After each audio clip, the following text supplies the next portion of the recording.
Hey guys, it's Jared here and welcome to another movie review. I know it's been a while since I last did a review, but yesterday I went to see the new Naked Gun movie and that's what I'm going to be reviewing now.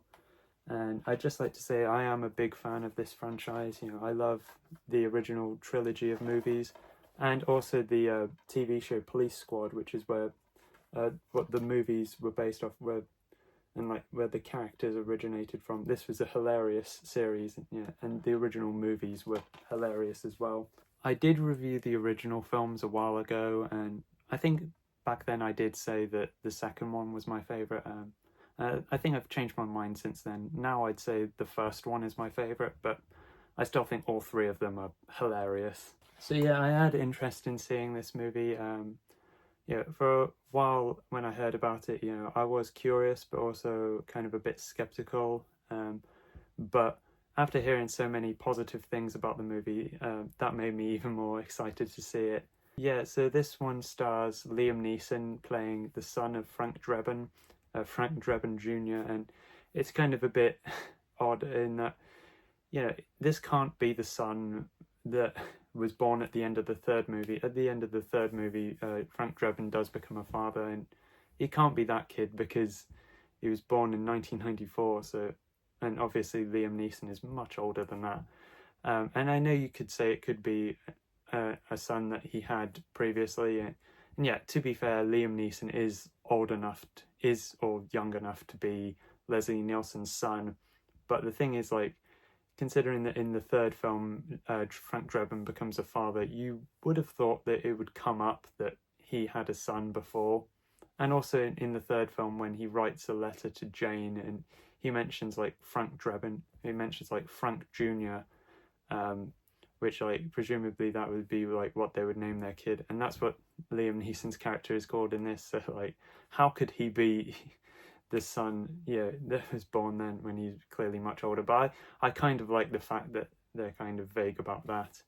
And you do have Paul Walter Hauser as Ed Hocken Jr., and they do show, there's a funny bit in the trailer, and this bit in the trailer always made me laugh whenever I saw it, and I found it funny in the film itself as well, was they do reference the whole O.J. Simpson thing, and they do have a guy looking at it who is supposed to be Nordberg's son, but he's not in the rest of the movie. He's just in that one scene, for that one gag, which I did like the fact that, and yeah, that's the only time they acknowledge the whole O.J. Simpson thing in the movie, because I found that funny in the trailer, but I was really hoping that that would be the only time they ever acknowledge that in the movie, because I thought if they keep talking about that whole thing in the movie, if they keep making jokes about it, it'll kind of get old. But I really I'm very glad that it was just a one and done joke, and yeah, it was very funny.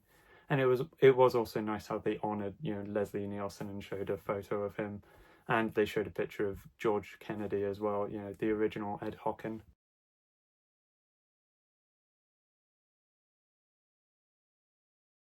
So the basic plot of this movie is that Frank Drebin Jr. has to solve a murder case and also prevent a police squad from shutting down. And the villain of this movie is called Richard Kane, and he's played by Danny Houston, which he's an actor who's played villains in other things. He's usually more of a serious villain, and I like the casting because it's kind of similar to how in the original movie you had Ricardo Montalban as the villain, which he was actually cast in that because of his role in Star Trek II: The Wrath of Khan. So it is kind of cool, to again get an actor known for playing a more serious villain to play a villain in this goofy comedy. I also do really like the casting of Liam Neeson in this as Frank Drebin Jr. It's kind of funny because he has kind of a similar name to Leslie Nielsen, but what works about it is that he delivers the lines rather seriously, and it's kind of similar to how Leslie Nielsen would deliver comedy in a very deadpan way. And it's not an exact copy of what Leslie Nielsen would do. And I did like how he has inner monologues in this movie. It's very reminiscent of how Leslie Nielsen's character would have inner monologues in the original movies. And it's not exactly the same delivery, but it works for what it is. And, it is very funny. And I know that Seth MacFarlane was the one who suggested Liam Neeson for the role because he had worked with him before on Ted 2 and A Million Ways to Die in the West. Yeah, and Seth MacFarlane produced this, and it was produced by like his company Fuzzy Door Entertainment or studio or whatever.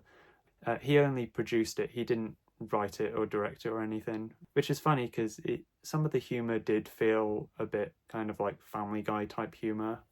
But it's actually directed by Akiva Schaffer, who I know he's a member of The Lonely Island, which I do kind of like some of their songs. I know he directed the Chippendale Rescue Rangers movie, which doesn't really have anything to do with the cartoon, but I did watch that and it was pretty fun. And this movie's pretty fun as well. I would like to check out another movie he directed called Pop Star Never Stop Never Stopping.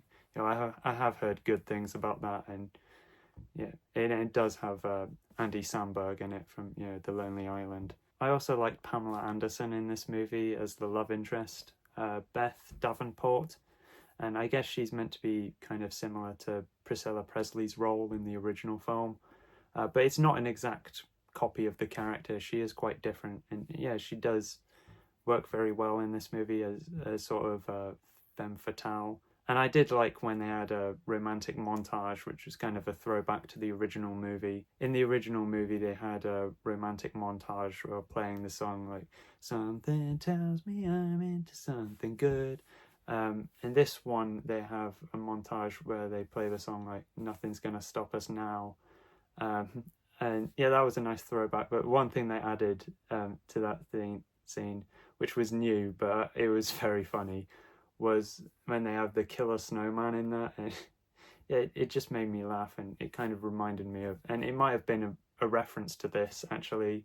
It reminded me of the killer Jack Frost movie, like not the Michael Keaton Jack Frost, but like the Jack Frost movie about the killer snowman.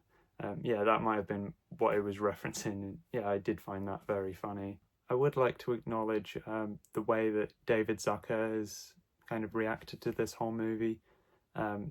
He says like he has no interest in seeing it, and like this isn't what he would have wanted to do with the Naked Gun reboot. Like apparently I think him and Jerry Zucker did write a script. But David has been a lot more vocal about it. I haven't heard anything from Jerry about this, but I think him and Jerry did write a script about like the son of Leslie Nielsen's character, but it was going to be, Frank Drebin Jr., him being younger, like young enough that he could have been the son that he had at the end of the third movie. And apparently they wanted it to be more of a parody of Mission Impossible or like the Bourne movies. They wrote the script, but then suddenly it was announced that Seth MacFarlane was going to be producing this movie that has nothing to do with their script, and apparently they are trying to get funding to get their movie made. I don't think their version is going to be called The Naked Gun now, because we already have a new Naked Gun reboot, but apparently they do still want to make their script into a movie, which I will say I do think it is kind of unfair that they weren't allowed to make the movie that they wanted to make. And David Zucker has said he has no interest in seeing this movie, and I can see where he's coming from, but at the same time, he's also said he has no interest in watching Airplane 2, which he's actually never seen to this day. And I actually do quite like that sequel, so yeah, I kind of thought to myself, just because he has no interest in seeing it doesn't mean that I can't enjoy it. And yeah, I actually did rather enjoy this Naked Gun reboot, and it seems like a lot of other people are enjoying it as well. I will say that I was hoping that this movie would have the traditional sort of Naked Gun opening credits where they have like, from like the bonnet of the police car, and he's driving around and drives in places where he shouldn't. I would have liked to have had that as the opening credits of this, but I guess the thing is, over the 3 movies, it was sort of, the joke was that as the movies go along, it gets more and more crazy. And I think like it works fine for when it's 3 movies, but I think if you had more than 3, like that joke would get a bit old. And also, since this is a reboot that's meant to kind of introduce the Naked Gun films to a new generation, like if they watch this movie first, like it might be a bit strange that it's all of a sudden like this really crazy intro. I think it's funnier if you watch the movies, the first one, like he drives in places he shouldn't, but as the films go along, it gets more and more crazy. So yeah, I guess that's why they didn't do it here. But I will say it was funny when they have the title come up, when they show the title, The Naked Gun. Like, that bit was funny. In the end credits, they do play some footage, which is from the opening credits of the original, with the car driving around. And another thing I did like about the end credits is they do reference the end credits of the TV show, The Police Squad, how these episodes would end with the freeze frame. That was great. That was really cool because they never actually did that in the movies. That was just a callback to the TV show. So I thought that was really cool. And yeah, the film is very reminiscent of the original Naked Gun movies, but I think in terms of maybe more modern movies, I think the closest thing it reminded me of was the Johnny English movies, because of it being an action and slapstick comedy. And particularly it reminded me of the third one, because when I went to see the new Naked Gun yesterday, I thought to myself, like, the last time I saw this sort of a comedy in the cinema was when I went to see Johnny English Strikes Again, which this was 7 years ago now, believe it or not. But yeah, I know they are making a fourth Johnny English movie now, and hopefully that can be a fun action slapstick comedy as well, just like the other Johnny English movies and just like this new Naked Gun movie. And I did like the fact that the movie is pretty short. It's only 85 minutes, which is about the same runtime as the original movies. And yeah, and the Johnny English movies, again, are kind of that same length as well. And yeah, I think this sort of comedy kind of benefits from being pretty short. Overall, I would highly recommend this movie to anyone who's a fan of the original movies like me. If you haven't seen the originals, I mean, I would highly recommend them, but I think you don't have to see them in order to find this movie funny. I think this movie could be a good introduction to the series for you, and it might make you want to check out the originals. But yeah, thanks everyone for watching this review, and stay tuned for next time, guys. Bye.